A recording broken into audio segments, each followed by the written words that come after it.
Hello gamers! In this video, let's see how to sleep in Stalker 2. Here are some of the steps to consider. First is finding a bed.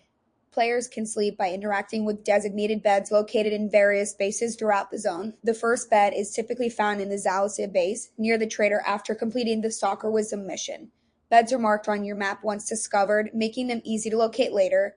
Next is sleeping mechanics. Sleeping not only fully restores health, but also allows players to skip time to a preferred part of the day, morning, noon, or night. This can be particularly useful for planning explorations during daylight or nighttime stealth missions. Now it's time for overcoming sleep bears. Players may encounter issues preventing them from sleeping, typically due to status ailments such as hunger, indicated by a chicken leg icon. This can be consumed food items to alleviate hunger. Bleeding requires using a bandage or maggot to stop bleeding.